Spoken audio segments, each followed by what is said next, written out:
Thorsten, what are you seeing as the limitations of artificial intelligence in customer communications? Well, this is a good question. I think there are maybe two dimensions of limitations that we have to discuss. One limitation that has the potential to really, hinder the adoption of AI is the widespread use of proprietary formats, right? Because when we're dealing with proprietary formats, you very soon reach the limitations of, let's say, off-the-shelf large language models, small language models, so whatever you can find either by the large providers like, Google and OpenAI, or whatever model you can find on Hugging Face and so on. They are not going to be knowledgeable of the proprietary formats that the legacy CCM vendor has been using to describe their templates and other resources. So what that means is that, customers or companies in general who deal with legacy formats, they have to overcome the hurdle of training their own model, or at least fine-tuning their own model, which is actually quite complex. It needs specific skill. The skill is rare, and it's expensive. So it's a significant hurdle for our industry to overcome. And what I'm really glad about is that at Compart, we made this early commitment to open standards, because that was kind of the aha moment when we started to experiment with template migration, template creation by prompting, right? And that we just realized the off-the-shelf language models, even back in 2024, were pretty capable at, producing templates that we can run through our format. And that way, we don't have to train our own model. We don't even have to fine tune our own model. What we started to use early on is a concept known as RAG, or Retrieval Augmented Generation, which is much simpler and less complex in handling. So this is more like the technical aspect that can slow down the adoption of AI in the industry. We are seeing this a little bit, as most of the use cases don't really deal with the inner workings and the complex structures of CCM projects, but really stay on the surface layer, trying to optimize text content and rephrasing text content and so on. I think one of the side effects of AI will be that some of the, let's say, integration patterns that we thought were modern, like using REST APIs for sending back and forth data as JSON or whatever, that will feel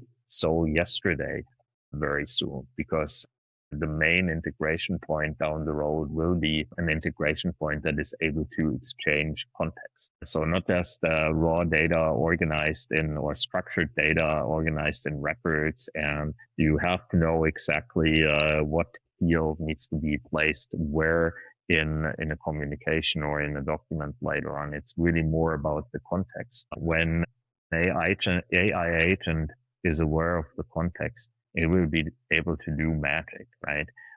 Because think about all the complexity you have today in managing templates and in managing complex business logic inside the templates to cater for all possible cases and variables and so on and so forth. So it's like the person that has to design a template has to anticipate all the different scenarios in which the template will be used in the years to come, right? So that results in very complex logic potentially, right?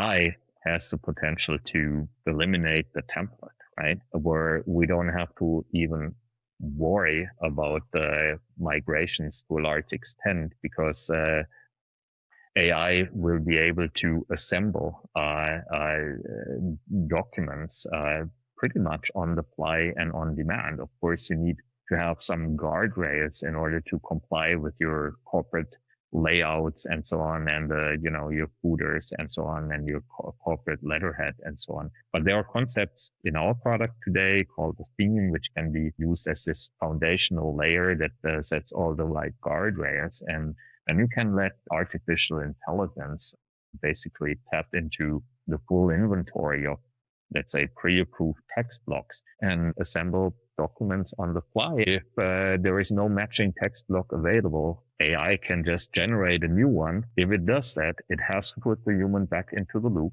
A human has to review what it did. And then the human might even decide that this text block is good and should be added to the inventory of approved text blocks. So the potential is so huge, and we could probably go on for a long time to more ideas that some of them might sound far-fetched, but based on all we've seen over the last 24 months, things are moving along at an insane pace, and it's going to be very interesting to watch. Well, and what you're describing is almost, and I'm going to use a term here, you're basically going to leapfrog over what is today into something completely new. It's not just going to be pulling existing legacy CCM capabilities into the future. And Compart is really well positioned because you have that open architecture. You started with that basis years ago, and now it's going to allow AI to just naturally live in that environment, which is proprietary CCM formats, platforms. The LLMs have to go in and learn those platforms, learn that unique proprietary architecture that exists in those systems compared to the way Compart has approached it, which is open standards, HTML, CSS, things that I would say most LLMs know natively. You don't need to explain to them what an HTML, page is and how to interpret it. What other things does that provide Compart then and Compart customers in terms of the fact that you are utilizing that open platform, that open standard? Well, it allows us to implement a deeper integration of artificial intelligence during the design phase of a project, or as a vehicle to accelerate migrations from legacy platforms, right? So like I said before, for us, it's already possible today. It's fully productized to ingest PDFs and then generate templates based on these PDFs. That's one aspect of it. It's also to, eliminate some of or avoid some of the complexity that is still quite present in the user interfaces, not only of our products, right? So if you start to design or start to modify a template with the commonplace design tools, it has a certain level of complexity. You need to have a certain level of expertise to really get things right. And you can call it low code, no code. You can have all the nice UIs, but you still need to know quite well what you're doing, right? With assistive AI technology, user interface trajectory really changes, right? Because rather than thinking about how can I optimize this menu bar, how can I optimize this kind of document structure visualization or whatever, so it's user friendly, I can just expose a prompt to the end user, and I let the end user enter a dialogue with our product, right? So you could ask our AI assistant, analyze this document and tell me what I could improve in order to improve the production performance. So in terms of throughput performance and so on, right? Give me a suggestion on how I could possibly improve the tonality of the text in order to be attractive to a certain audience and so on, right? Or I could say, here is my new corporate color, and please remove the old red table headers and make them blue or whatever. So those are tasks that are much more easily accomplished just by interacting with the product in a human language way. And I think when we look a little bit into the future, this way of interacting with a CCM solution has tremendous potential, also in production time, right? So I could, in a very similar fashion, I could ask the system about how many jobs are currently being produced, how many, or would it be a good time to start another large job right now? Do I still have enough capacity in my environment? I could ask it, were there any failed jobs? Were there any other problems during production? And please help me with some advice on how to mitigate these issues. So it really changes the whole paradigm, and it's like almost like next level compared to a traditional no code, low code, drag and drop fancy UI concept. What is the impact of security or compliance, how does this, and maybe we're going to get into this a little bit later, but how does AI and the implementation of AI that you're describing at Compart, how does that impact security and compliance? Because this is an issue above all else that I think is really holding back the industry in terms of adoption. So I would say with the use cases that are more sitting in the field of assistive AI, the main concern of the customers I've heard from is basically which LLM are you using?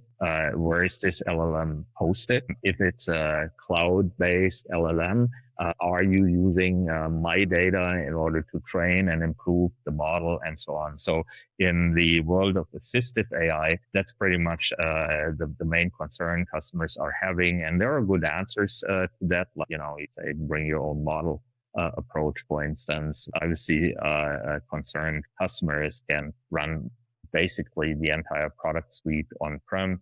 They bring their own large language model, they host it themselves. I would say, Andy, the limiting factor there is that many customers don't have the necessary infrastructure in place, and they don't necessarily have the skill in place in order to operate this kind of AI infrastructure on-prem. Isn't that interesting how 10 years ago, we were talking about moving to the cloud and everybody said no. And now that we've done that, we've lost the skill set and the operational knowledge to now run systems on-prem.